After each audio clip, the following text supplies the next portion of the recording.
Olá, eu sou a Rose, da Match IT, e hoje estou com um super especialista em SAP para contar para a gente as novidades da solução, das soluções, mas pensando no que tem acontecido hoje, né, 2023. E eu convidei aqui o Gustavo Gonzalez, CEO, diretor executivo, na verdade, da LTS Consulting. Tudo bom, Gustavo? Tudo bem, Rose. Obrigado pela oportunidade aqui. Eu que agradeço ter você com a gente. E queria começar conhecendo, te apresentando, né, para a nossa audiência, né, quem que é o Gustavo, com um pouquinho da sua experiência com projetos desafiadores aí em tecnologia a serviço dos negócios e a serviço dos resultados das empresas. Bacana. Bom, a minha trajetória não vem nem de dentro do mundo de tecnologia de forma específica. Eu sou do universo de negócio, formado em marketing. Eu trabalhei em agência, trabalhei em veículo de comunicação, trabalhei em outras consultorias, inclusive uma Microsoft há uns 10, 15 anos atrás, quase. E o meu background é de desenvolvimento de negócios e desenvolvimento de produtos. Dentro do universo SAP, dentro da LTS, eu entrei nesse barco em específico para tentar desenvolver coisas diferentes e lidar com os desafios do dia a dia do universo de tecnologia de uma forma talvez um pouco mais voltada para business. E o match com a própria LTS, né, considerando que eu entrei nela depois dela já existir, foi exatamente porque a premissa do trabalho, do modelo de negócio que a gente adotou é discutir negócio antes de discutir o que fazer em um sistema específico para uma necessidade que uma determinada empresa tenha para se resolver no dia a dia. Arrasou. E a gente tem pessoas, né, que estão assistindo a gente que são super experts e SAP não seria uma surpresa, uma novidade, mas tem gente que é de área de negócio, que é de área de compra, de uma empresa que não tem a plataforma. Então, se você puder contextualizar um pouquinho, né, o que é a solução SAP, qual que é o benefício para as empresas, quais são os principais módulos, só para a gente se situar e aí a gente avança nos próximos assuntos. Claro, perfeitamente, perfeitamente. Bom, do ponto de vista geral, assim, o SAP, assim como basicamente qualquer outro ERP, ele é uma ferramenta, é um software voltado para a gestão empresarial. E ele é, praticamente todos eles são, né, mas o SAP em específico, ele é fatiado, né, em múltiplos módulos. Tem múltiplos bloquinhos de Lego para, de repente, montar, né, o landscape daquilo que você precisa. Se o Lego for dar algum problema com a edição do vídeo depois para você não conseguir colocar no ar, me avisa que a gente muda a brincadeira.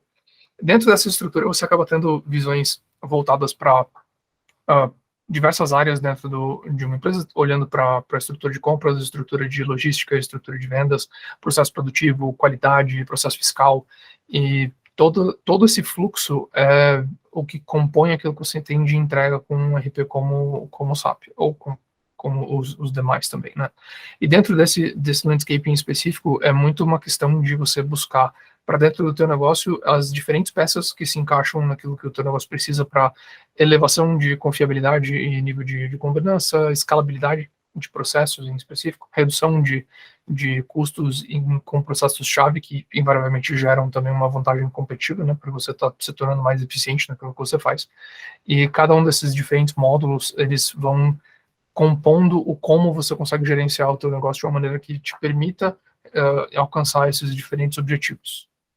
Obviamente, dependendo de cada área, cada empresa, cada indústria, existem coisas um pouco peculiares ou um pouco específicas. Quase todos os ERPs do SAP, incluso, tem alguns módulos que são pontuais para algumas áreas. Existe, por exemplo, a parte de SAP Retail, que se você não for de retail, você obviamente não tem por que usar, né? Mas é uma coisa super específica para dentro desse universo, por exemplo. Muito bem. E o que está pãozinho quente, assim, saindo hoje, né, hoje em dia no mercado de SAP? Assim, quais são os tipos de projeto? Por que isso está acontecendo? Qual que é o movimento que você percebe na sua experiência de mercado?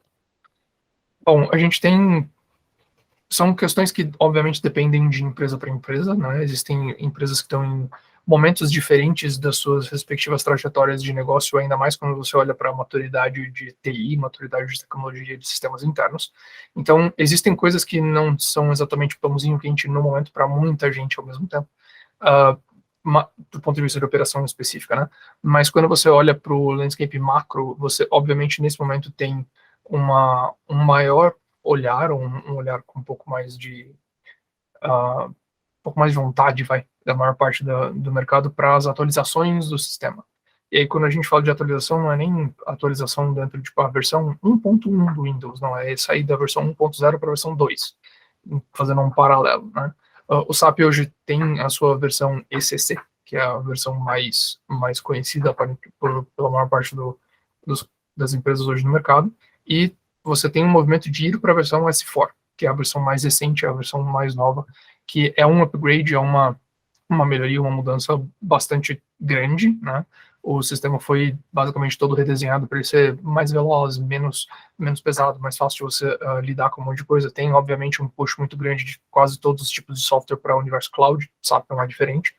E são modificações que, ao longo do tempo, foram sendo deixadas um pouco mais para frente, porque não são coisas muito fáceis de você fazer, invariavelmente leva bastante tempo, uma experiência que pode ser bastante crítica, e envolve absolutamente toda a tua operação. Se você vai fazer uma upgrade e ele dá errado, você para a operação inteira, então você tem que saber muito bem o que você está fazendo e com calma, né?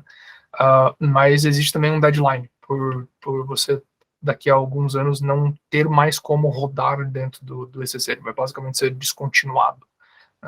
Para os mais antiguinhos, tipo o Windows 95 não existe mais, a Microsoft matou ele em algum momento. Eventualmente isso vai acontecer também, né? Então é uma trajetória meio que natural do ponto de vista do software em si, da maturidade dele.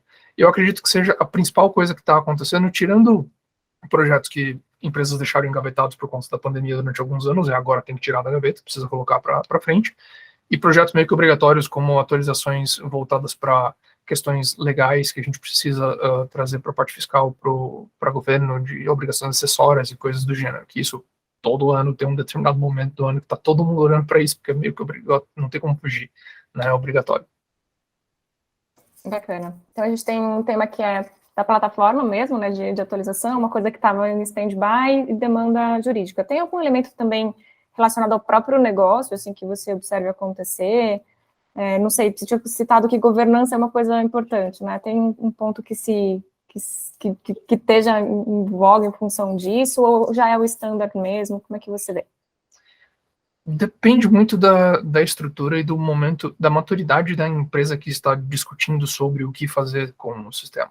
Quando a gente fala de empresas que já têm SAP implantados, as diferenças, os upgrades, as melhorias que você poderia fazer em relação à governança de processos e estruturas internas vai muito depender se o projeto foi iniciado colocando algumas pecinhas do Lego e agora eles querem colocar mais, né, para ampliar a robustez do sistema inteiro. Ou se você está falando de uma empresa que não tem e de repente está pensando em ir para um ERP do pod do SAP. E isso, obviamente, vai entrar nessa discussão, que acaba meio que virando uma lógica de tenho ou não um ERP e quero fazer alguma coisa, ou tenho e não estou usando tudo que eu poderia, quero ampliar esse nível de acesso à ferramental, né, que estão nas mãos. E, invariavelmente, quando você, ainda mais nesse momento agora, 2023, você falando de tenho 5 das 12 peças que eu teria disponíveis instaladas, quero botar as outras 7. Aí é o momento que você parar para pensar de tipo, tá, mas eu quero botar as outras 7, só que eu ainda tô na versão anterior, daqui a pouco eu vou ter que fazer tudo isso de novo para a versão nova. Aí não vira mais uma discussão de vou botar as outras 5, como é que eu faço para ir para a versão nova e o que eu vou aproveitar, o que eu levo junto, o que eu coloco para funcionar. Eu fico imaginando quando tem esse cenário de aquisições. Eu trabalhei em alguns projetos de aquisições de empresas quando eu estava na indústria, na época na PepsiCo. E cada empresa vem com o seu bicho, né? Então, eu imagino que deve ter SAP com várias versões por aí para juntar, coisa que não é SAP. Isso deve rolar também, né? Isso rola bastante. Nós temos alguns clientes que passaram e passam frequentemente por esse tipo de processo de empresas que olham para o resto do mercado e falam, aquela empresa ali eu vou comprar, aquela operação eu vou trazer para cá para dentro. E aí alguém viu o negócio. Aí depois o pessoal da TI vai lá e olha, tá, tudo bem, o sistema não conversa nada com nada, tem versões completamente diferentes, dor de cabeça para conseguir botar tudo no mesmo lugar, mas não é óbvio, é um cenário que não é corriqueiro para toda a empresa, não é toda a empresa que fica fazendo merger and acquisition o tempo inteiro, mas toda vez que acontece, invariavelmente tem alguma diferencinha de como era feito lá e como a gente faz aqui, como é que a gente faz as duas coisas se conversarem, né? E imagina como é com pessoas, né, e com sistemas também não é diferente, tem todo um planejamento, Sim. Né, tem de onde estamos, para onde vamos, por que vamos, né, qual que é o tempo previsto, o esforço dedicado. Trabalhei com cultura de change, em algumas iniciativas de fusão, eu acho que com o sistema também deve ser. Não é muito diferente. Uma parte bem importante de todo o processo, ou de todo o projeto mais complexo, é a parte de change management mesmo, é de você fazer essa gestão de mudança, e internamente a gente internamente até com alguns clientes que estão um pouco mais acostumados com o nosso linguajar, a gente fala muito sobre as 3 pilares que a gente tem que discutir. Uma coisa é o processo de negócio, e as pessoas, e o sistema é a última das partes. Dentro desse exemplo de você estar trazendo uma outra operação para dentro, debaixo do teu guarda-chuva, os teus processos de negócio não necessariamente estão alinhados ou são iguais aos deles.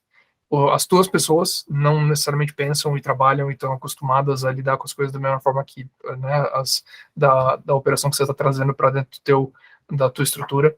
E essa mudança, às vezes, é muito mais uma questão de adaptação e de revisitar os processos de negócio para realinhar tudo, realinhar treinamento, estrutura interna, as pessoas corretas para operar cada uma das fases, cada uma das etapas, antes de você pensar em o que eu tenho que mexer nos sistemas para as coisas se conversarem. Às vezes tem que dar 2 passos para trás e mexer em outras coisas primeiro, para depois não ter retrabalho, inclusive, com o sistema, de redesenhar a roda e, na verdade, era só, sei lá, botar um triciclo, mais uma rodinha ali em vez de 2. Ótimo ponto. Aí você já trouxe uma dica aí, né, de o que levar em consideração na hora de implementar um projeto um contexto de fusão. E pensando em SAP, né, projetos ou maiores, mais complexos, como uma migração de versão, ou ir para a nuvem, enfim, ou eventualmente projetos menores de alguma customização, implantação de um módulo complementar que não atinja tantos usuários, enfim. O que você vê que geralmente dá errado porque o pessoal não fez? O que poderia ser uma dica para evitar problema no futuro e otimizar o resultado de quem está buscando implantar isso para esse ano? Esse é um assunto, vamos dizer, delicado, né? Vamos pensar na melhor forma de colocar isso de uma maneira suave. Mas é muito comum, quando a gente está falando de sistema, aí entra exatamente no mesmo ponto que a gente acabou de falar, de ser é basicamente um tripé, né? São 3 pilares principais. Invariavelmente, a primeira coisa que você precisa ter muito bem definido são os requisitos que o negócio precisa. Quais são as dores ou as melhorias, né? O que você quer alcançar do ponto de vista de negócio. Para você depois entender, tá, por que eu acho que um determinado sistema, uma determinada ferramenta vai me trazer isso, né? Ou existem outras formas de eu chegar lá. Uma vez isso estando bem definido, o que pode ou não pode ser feito, as regras, né, que você e o teu negócio precisam seguir para atingir os seus objetivos, aí você passa para a lógica de arquitetar exatamente o que precisa ser feito do ponto de vista de, bom, eu tenho que mudar essas coisas dentro de tais times, eu vou ter que mexer estas pessoas, eu preciso de tais equipes dedicadas a trabalhar com tais processos, e o sistema vai precisar funcionar ou deveria precisar funcionar dessas maneiras. Se ele tem ou não amarras que você vai precisar customizar, ou de repente vai usar o que o próprio sistema entrega, e aí você faz um pouco de ajuste entre a tua expectativa interna e o que o sistema precisa para você casar uma coisa com a outra. Aí você vai se limitando ou tentando limitar o quanto você vai mexer no sistema para ele deixar de ser o mais standard possível, ao mínimo necessário. Porque quanto mais você customiza alguma coisa, maior chance de você ter algum pepino, e mais difícil fica de você dar manutenção naquilo e fazer a coisa funcionar a longo prazo, né? E muito frequentemente a gente tem conversas e tem discussões com empresas que têm uma visão de eu tenho o problema X, ou eu quero atingir o objetivo Y, e sai pensando automaticamente em se eu fizer isso no sistema, mexer nisso aqui, nessa tela, fizer isso aqui funcionar diferente, resolver o meu problema. Em vez de tentar pensar alguns passos para trás de qual é o objetivo do negócio e por que não está funcionando agora do jeito que você gostaria. É efetivamente algo que você tem que fazer no sistema? Pode até ser, né? E pensar nessa arquitetura com uma visão de orquestrar com calma aquilo que o business precisa que seja entregue ou precisa que seja resolvido, e depois ir evoluindo os próximos passos. É muito comum também você, óbvio, tem empresas que têm times internos de TI extremamente capacitados, com um nível de expertise ferrado, né? Super, super, super alto. Mas não necessariamente são especialistas em todos os sistemas que a empresa usa. E a maior parte das empresas não usam uma coisa. Não tem só porque a empresa tem SAP, não quer dizer que ela não use outros softwares. E aí você tem que ter um time interno que conheça o suficiente de todos eles para que a operação funcione e para você poder discutir ou entender o que o teu parceiro externo que seja está trazendo. E aí vem o outro lado de você já chegar no seu parceiro externo, né, dizendo que você quer que ele execute exatamente tais tarefas. Em vez de perguntar para o cara que é especialista naquilo, que respira aquilo todo dia, qual é a melhor forma de eu chegar neste resultado que o meu negócio precisa, mexendo ou não no sistema? O que que eu faço? Onde é que eu encosto? Pode-se chegar no mesmo resultado depois, né, na mesma solução. Os dois lados podem chegar na mesma ideia do que fazer. Mas é mais comumente o contrário do que acontece. É muito mais comum você acabar chegando numa solução mais complexa, ou pelo menos mais arredondada, mais bem acabada em volta da necessidade de negócio, quando você vai pelo outro lado. Que tende a ser talvez uma questão de maturidade não de negócio em específico, mas maturidade de TI interna, ou maturidade de business no geral, para entender como utilizar os parceiros externos, né? E o quanto você mesmo tem de conhecimento e de capacidade para avaliar aquilo que está acontecendo. Legal. Eu imagino também que não deve ser tão econômico, né? Errar e depois corrigir um projeto SAP. É diferente de, vamos fazer um MVP de um protótipo aqui, um squad com sprint, a gente já tem um SAP, não é tão simples, a gente está falando de processos bem cores, né? Processos críticos para a companhia. Então, acho que esse planejamento integrado deve evitar bastante um bom percentual, eu diria, daquele budget do risco, né, do projeto. Sem citar nomes, mas um exemplo razoavelmente recente, nós estávamos envolvidos em um processo com um cliente nosso para quem a gente estava dando um apoio de quality assurance, basicamente para auditar um projeto que estava sendo feito. E um projeto deles levou 8 meses para, depois de 8 meses rodando, ser cortado, jogado fora e começar tudo do zero de novo. 8 meses é muito tempo. E a sorte é de que ele foi cortado antes de você falar, tá bom, tá pronto, coloca no ar, dá play e parem a operação inteira. De repente você fica, sei lá, uma semana sem faturar nada. Se você olhar para, vamos pegar a média base, né, a linha de corte que a própria SAP coloca como sendo, assim, se você está assim, pelo menos com esse nível de faturamento em diante, pode fazer sentido você pensar em ter SAP, senão para baixo disso começa a ficar, você está botando um cainho gigantesco para a tua empresa, você não tem estrutura para lidar com aquilo.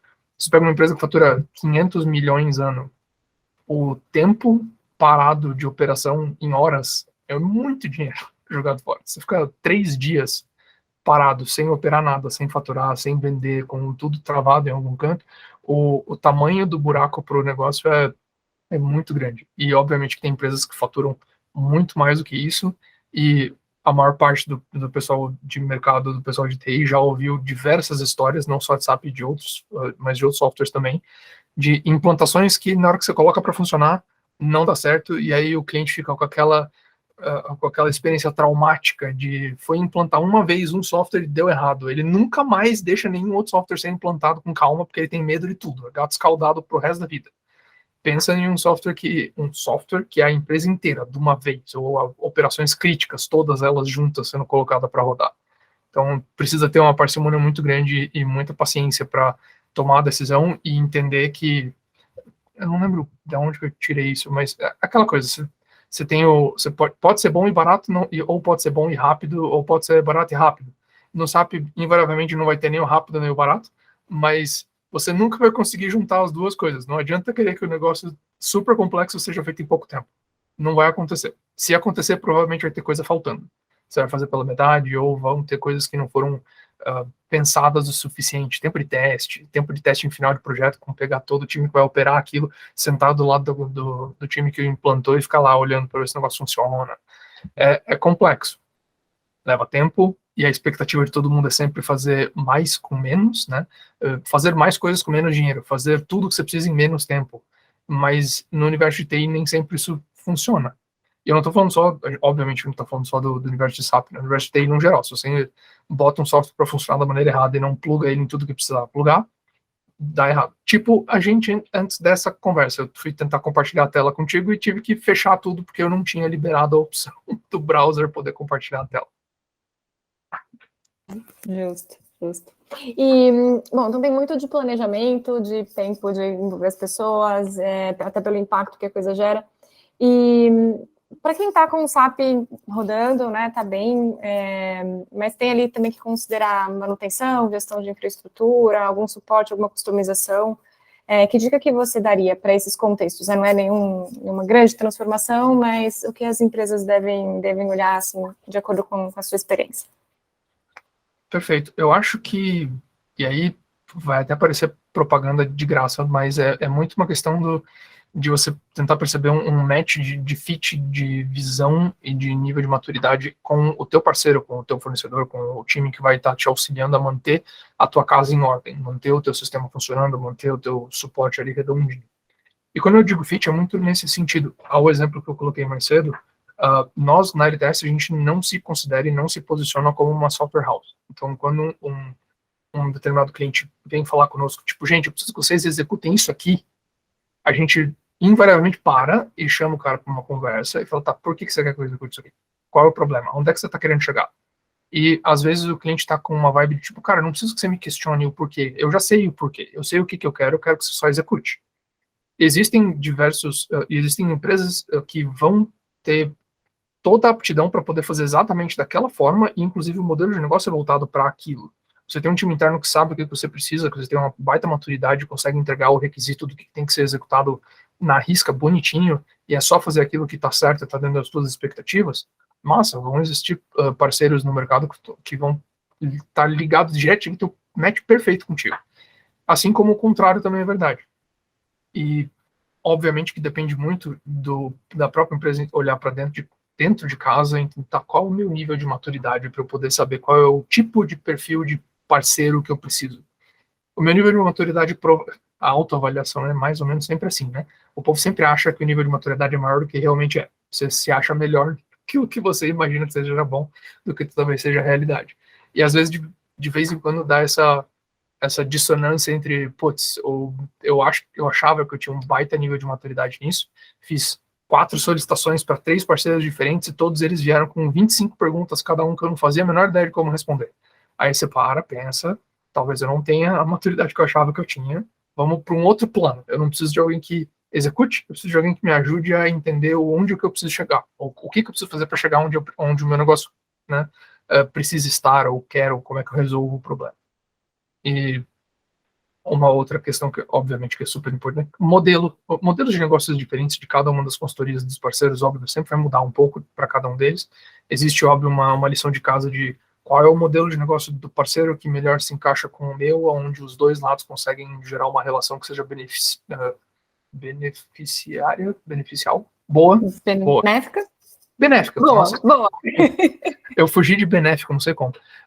Uma relação que seja benéfica para os dois lados, né?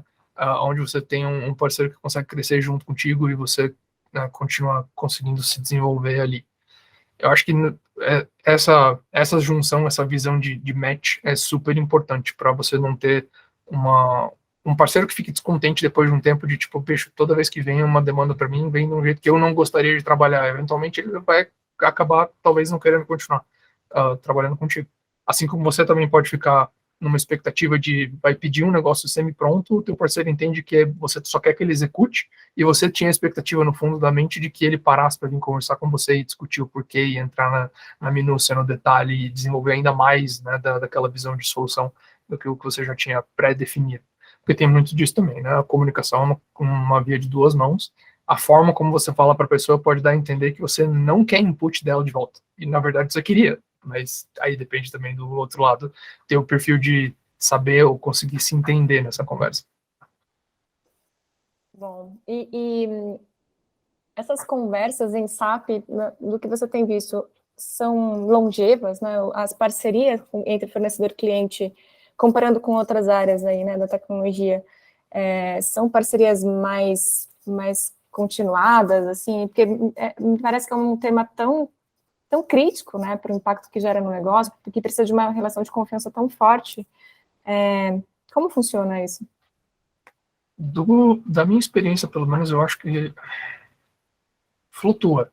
Eu gostaria de dizer que são parcerias realmente longevas, de que é uma realidade de mercado, de que as coisas continuam e vão andando, e uma vez fechadas essas parcerias, elas são, né, super, super duradouras, mas depende de muitos aspectos, e às vezes, inclusive, depende de mudanças internas de cultura dentro de cada uma das empresas, inclusive.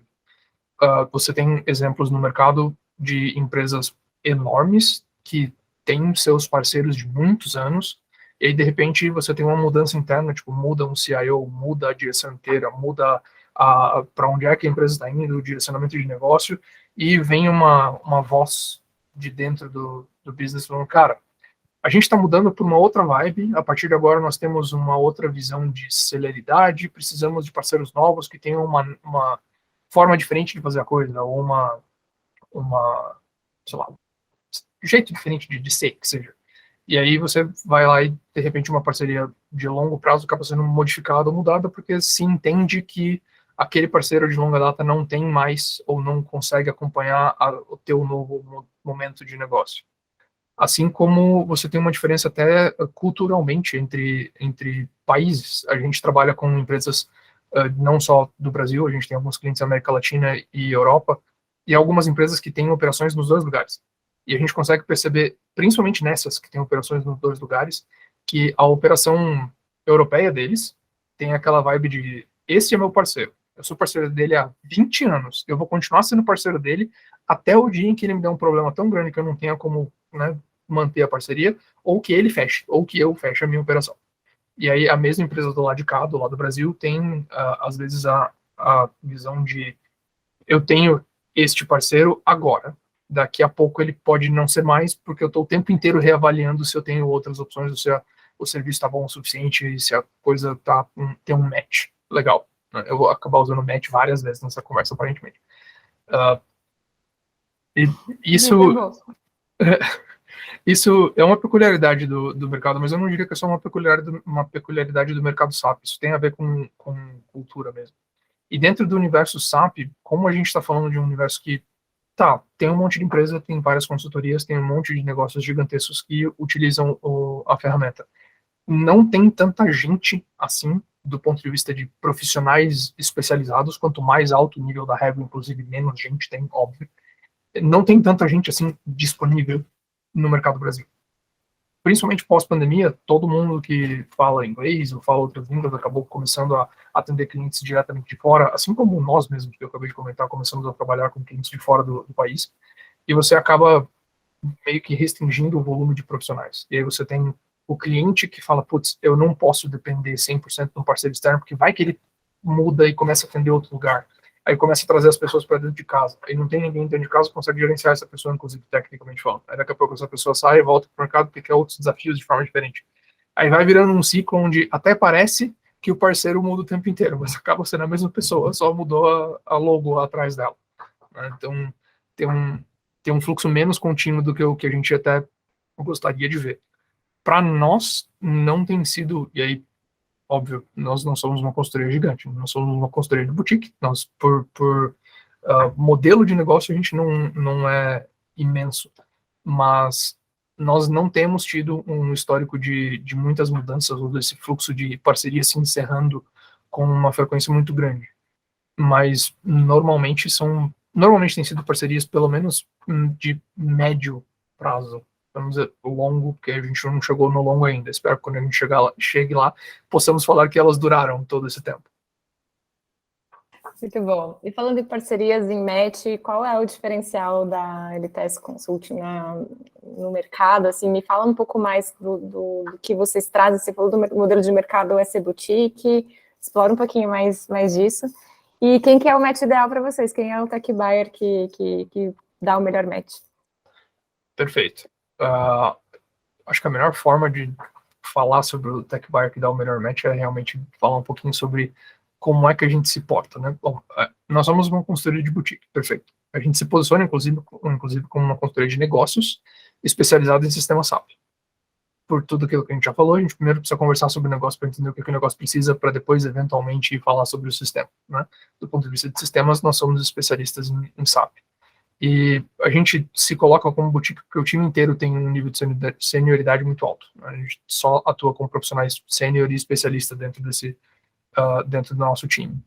E do ponto de vista de posicionamento, óbvio, nós trabalhamos com projetos, a gente trabalha com suporte, com sustentação, mas acho que talvez um dos principais diferenciais e algo que tem sido fortalecido pelo nosso posicionamento mais nos últimos anos é nós nos portarmos e nos colocarmos no mercado a atuar como Trusted Advisor e dos nossos clientes, trabalhar com Quality Assurance e com auditoria de projetos. Basicamente voltado para arquitetura de negócio, arquitetura de sistema, arquitetura de projeto em si, para saber o que precisa ser colocado no ar, qual é a melhor forma de colocar X coisas no ar para atender aos requisitos e às necessidades e aos objetivos de negócio dos nossos clientes. Então, invariavelmente, o cliente que está buscando um perfil de parceiro que seja... Eu preciso que você seja uma software house, eu vou te mandar uma lista de coisas que eu quero que você só codifique, nem pergunte nada, só me devolve feito. Não é o perfil o melhor match possível com a gente. Porque o 99% de chance, não, 103% de chance do meu time olhar para uma requisição dessa e perguntar de todas as formas possíveis, ou como é que você chegou nessa lista de coisas que quer que eu faça? Por quê? Qual é o motivo por trás de todas elas? E aí, às vezes, vai ter o cliente falando, mas eu só quero que você faça, mas eu quero saber o porquê. Vai que tem um jeito melhor de fazer a mesma coisa. Ou a gente pode trazer expertise de alguma outra indústria ou de algum outro cliente com quem a gente atua para, de repente, resolver a tua situação de uma forma mais eficaz, mais eficiente, né? Então, não diria que é uma questão de maturidade em específico do lado de lá, de ser mais maduro ou menos do ponto de vista do sistema para ser o match perfeito conosco, mas é de entender que nós potencialmente somos um parceiro para você sentar, entre aspas, na mesa e sair discutindo para fazer o brainstorm de como chegar na melhor solução para uma necessidade, uma dor de negócio. E, óbvio, dentro do universo de projeto, a gente estamos começando um projeto, comentei isso contigo ontem, né? Inclusive a gente está começando a tocar um projeto imenso agora para 2023 para a gente, de uma implantação que, cara, super bacana, e ela começou como uma discussão de arquitetura, uma discussão de Trusted Advisor, onde a gente estava tentando ajudar a desenhar a melhor arquitetura possível para se chegar no objetivo. É um pouquinho do que nos diferencia, talvez, de outras consultorias, principalmente porque quando você fala de auditoria, de direcionamento estratégico, de quality assurance, normalmente você acaba ouvindo os mesmos nomes sempre. Você vai ouvir uma Ernst Young, você vai ouvir uma PwC, e a gente está se colocando basicamente para, entre aspas, brigar com esses caras, só que de uma forma um pouco diferente, um pouco mais direcionada. Arrasou. Gosto da briga que você briga. Tamo junto. Excelente, Gustavo. Obrigadíssima por compartilhar seu conhecimento com a gente. Espero que mais matches como aquele de ontem venham por aí. E muito sucesso para o ITS e sucesso também para quem estiver ouvindo a gente até aqui e esteja aí com seus planejamentos de evolução SAP ou de migração, precisando aí de um suporte mais consultivo, pensar a arquitetura. Eu acho que podemos ajudar, né? A ideia é essa. Super agradeço pelo tempo também, pela paciência, né, da conversa, e espero que muitos novos matches e novos passos bacanas continuem a acontecer através da plataforma. Desde que a gente entrou na plataforma, cara, já pintou um monte de conversa super bacana. Então tem sido bem positivo essas trocas e essa conversa com toda a comunidade de parceiros e de tech sellers e da própria MatchIT. Que bom ouvir isso. Bom mesmo. Obrigada. Obrigado, você. Abração. Tchau, tchau. Tchau.